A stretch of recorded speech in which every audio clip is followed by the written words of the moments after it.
ശ്രീരാമഭദ്ര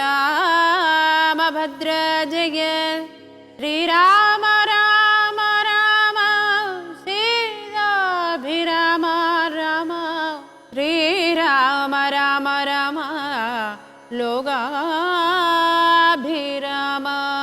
ജയ. ഹനുമാൻ വീണ്ടും യാത്ര തുടർന്ന് ഋഷഭാചലത്തിലെത്തി. മരുന്നൊന്നും കാണാത്തത് കൊണ്ട് ആ പർവ്വതത്തെ അങ്ങനെ തന്നെ എടുത്ത് രാമന്റെ മുൻപിൽ കൊണ്ടുവച്ചു. ഈ ഔഷധത്തിന്റെ കാറ്റ് തട്ടിയപ്പോൾ തന്നെ വീണ് കിടന്നവരെല്ലാം എഴുന്നേറ്റു. രാക്ഷസന്മാരുടെ മൃതദേഹങ്ങളെല്ലാം നദിയിലിട്ടിരുന്നത് കൊണ്ട് അവരാരും ജീവിച്ചില്ല. മല അരനിമിഷം കൊണ്ട് ഹനുമാൻ തിരിച്ച് അതിൻ്റെ സ്ഥാനത്ത് കൊണ്ട് വെച്ചു. വീണ്ടും ഇന്ദ്രജിത്തുമായിട്ടുള്ള യുദ്ധം, ഘോരമായ യുദ്ധം വീണ്ടും ആരംഭിച്ചു. എന്നരുൾ ചെയ്തു വില്ലും കുലച്ചന്തികെ സന്നദ്ധനായത് കണ്ടൊരു രാവണിതൽക്ഷണേ ചിന്തിച്ചു കൽപ്പിച്ചു ലങ്കയിൽ പുക്ക് മായാ സീതയെ തേരിൽ വച്ചുടൻ പശ്ചിമഗോപുരത്തൂടെ പുറപ്പെട്ട് നിശ്ചലനായി നിന്ന നേരം കവികളും തേരിൽ മായാ സീതയെ കണ്ടു ദുഃഖിച്ച് മാരുതി താനും പരവശനായതു. വാനരവീരരെല്ലാവരും കാണവേ ജാനകി ദേവിയെ വെട്ടിനാൻ നിർദ്ദയം. അയ്യോ വിഭോ രാമ രാമേ ദിവാ വിട്ടുമയ്യൽ മിഴിയാൾ മുറ വിളിച്ചിടിനാൾ. ചോരയും പാരിൽ പരന്നിതത് കണ്ടു മാരുതി ജാനകി എന്നു തേറിയിടിനാൻ. ചോരയും പാരിൽ പരന്നിതത് കണ്ടു മാരുതി ജാനകി എന്നു തേറിയിടിനാൻ. ശോഭയില്ലേതും നമുക്കിനി യുദ്ധത്തിന്, ആപത്തിതിൽ പരമെന്തുള്ളത് ഈശ്വരാ. നാമിനി വാങ്ങുക സീതാവധം മമ സ്വാമി തന്നോടുണർത്തിപ്പാൻ കവികളെ. ശാഖാമൃഗാധിപന്മാരെയും വാങ്ങിച്ച് ശോകാതുരനായ മാരുതനന്ദനൻ ചെല്ലുന്നത് കണ്ട് രാഘവനും തഥാ ചൊല്ലിനാൻ ജാമ്പവാൻ തന്നോടു സകുലം. മാരുതി എന്തുകൊണ്ടിങ്ങോട്ടു പോന്നിതു, ഓരിൽ പുറം തിരിഞ്ഞിടുമാറില്ലവൻ. നീ കൂടെ അങ്ങു ചെന്നിടുക സത്വരം ലോകേശനന്ദന പാർക്കരുതേതുമേ. യുദ്ധമാകരണ്യവിധിസുതനം കവി സത്തമന്മാരുമായി ചെന്നു ലഘുതരം എന്തുകൊണ്ടിങ്ങു വാങ്ങിപ്പോന്നിതു ഭവാൻ. ബന്ധമെന്തങ്ങോട്ടു തന്നെ നടക്ക നീ എന്ന നേരം മരുതാത്മജൻ ചൊല്ലിനാൻ ഇന്നു പേടിച്ചു വാങ്ങിയിടുകയല്ല ഞാൻ. ഉണ്ടോരവസ്ഥയുണ്ടായിട്ടിതിപ്പോഴേ ചെന്ന് ജഗൽ സ്വാമിയോടുണർത്തിക്കണോ. പോരിക നീയുമിങ്ങോട്ടിനി എന്നുടൻ മാരുതി ചൊന്നത് കേട്ടെ അവൻ താനുമായി ചെന്ന് തൊഴുതുണർത്തിച്ചിതു മൈഥിലി തന്നുടെ നാശവൃത്താന്തം എപ്പേരുമേ.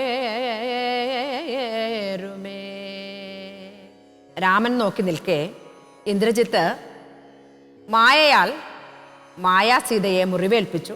ചോര പരന്നൊഴുകി. ഇത് കണ്ട് ഹനുമാൻ സ്തംഭിച്ച് യുദ്ധം നിർത്തി തിരിച്ചുപോയി.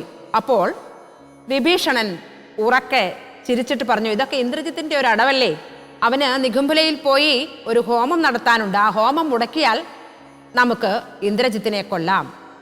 അത് കേട്ട് എല്ലാവരും ഇന്ദ്രജിത്തിന്റെ ഹോമം മുടക്കുവാനായി പോയി. ഇന്ദ്രജിത്തും ലക്ഷ്മണനും നേരെ നേരെ ശരങ്ങളയച്ച് 4-ാം ദിവസം ലക്ഷ്മണൻ ഐന്ദ്രചാപം അയച്ച് മേഘനാഥന്റെ കഴുത്തു മുറിച്ചു. രാവണപുത്രന്റെ ഉടൽ ഭൂമിയിൽ വീണു. പുത്രന്റെ മരണവാർത്തയെ അറിഞ്ഞ രാവണൻ മോഹാലസ്യപ്പെട്ട് നിലത്ത് വീണ് വിലപിക്കുവാൻ തുടങ്ങി. സീതയാണ് ഇതിന് കാരണമെന്ന് അലറിക്കൊണ്ട് രാവണൻ വാളുമായി സീതയുടെ അടുത്തേക്കോടി. സുരപാലൻ രാവണനെ തടഞ്ഞു നിർത്തി സാരോപദേശം നൽകുന്നു. രാമന്റെ അമ്പേറ്റ് രാവണന്റെ ദേഹം ഭിന്നമായി. ശുക്രാചാര്യനിൽ അഭയം പ്രാപിച്ച രാവണനോട് ഹോമം നടത്താൻ ശുക്രാചാര്യർ പറയുന്നു. ഹോമം വിഘ്നം കൂടാതെ നടത്താൻ സാധിച്ചാൽ പിന്നെ നിന്നെ ആർക്കും തോൽപ്പിക്കാൻ കഴിയുകയില്ല എന്ന് പറഞ്ഞ് ഒരു മന്ത്രവും കൂടി പറഞ്ഞു കൊടുക്കുന്നു. പക്ഷേ രാവണന്റെ ഹോമം മുടക്കാൻ വിഭീഷണൻ വാനരന്മാരോട് പറയുന്നു. അവര് ഹോമസ്ഥലം തച്ചു തകർത്ത് മണ്ഡോദരിയെയും ഉപദ്രവിച്ചു. മണ്ഡോദരി ഉറക്കെ നിലവിളിക്കുന്നത് കേട്ട് രാവണൻ പുറത്തേക്ക് വന്നു. അങ്ങനെ രാവണന്റെ ഹോമം മുടങ്ങി. രാവണൻ സർവസന്നാഹത്തോടെ രാമനോട് യുദ്ധം ചെയ്യുവാൻ വന്നു. രാമൻ ഒറ്റയ്ക്ക് രാക്ഷസ സേനയുടെ ഇടയിലേക്ക് ഇറങ്ങി. ആത്മനീ ശോകം കളകനീ വല്ലഭേ, ഞാനിനി ശ്രീരാമലക്ഷ്മണന്മാരെയും വാനരന്മാരെയും കൊന്നുവന്നേടുവൻ. അല്ലായെങ്കിലോ രാമസായകമേറ്റു കൈവല്യവും പ്രാപിപ്പനില്ലൊരു സംശയം. എന്നെ രാമൻ കൊല ചെയ്യുകിൽ സീതയെ കൊന്നുകളഞ്ഞുടൻ എന്നോടു കൂടവേ പാവകൻ തങ്കൽ പതിച്ചു മരിക്ക നീ ഭാവനയോടുമെന്നാൽ ഗതിയും വരും. വ്യഗ്രിച്ചത് കേട്ട് മണ്ഡോദരിയും ദശഗ്രീവനോട് പറഞ്ഞാൾ അതു നേരവോ. രാഘവനെ ജയിപ്പാൻ അരുതാർക്കുമേ ലോകത്രയത്തിങ്കലെന്ന് ധരിക്ക നീ. സാക്ഷാൽ പ്രധാന പുരുഷോത്തമനായ മോക്ഷതൻ നാരായണൻ രാമനായതും ദേവൻ മകരാവതാരമനുഷ്ഠിച്ചു വൈവസ്വതമനു തന്നെ രക്ഷിച്ചതും രാജീവലോചനൻ മുന്നമൊരു ലക്ഷയോജന വിസ്തൃതമായൊരു കൂർമ്മമായി ക്ഷീരസമുദ്ര മദന കാലേ പുരഘോരമാമന്തരം പൃഷ്ഠേ ധരിച്ചതും പന്നിയായി മുന്നം ഹിരണ്യാക്ഷനെ കൊന്നു മന്നിടം തേറ്റമേൽ വെച്ചു പൊങ്ങിച്ചതും കോരനായൊരു ഹിരണ്യകശിപുതന്മാരിടം കൈനഖം കൊണ്ടു പിളർന്നതോ. മൂന്നടി മണ്ണു ബലിയോട് യാചിച്ചു മൂലോകവും മൂന്നടിയായി അളന്നതോ. ക്ഷത്രിയരായി പിറന്നോരസുരന്മാരെ യുദ്ധേവതിപ്പതിനായി ജമദഗ്നിതൻ പുത്രനായി രാമനാമത്തെ ധരിച്ചതോ. പൃഥ്വീപതിയായ രാമൻ ഇവൻ തന്നെ.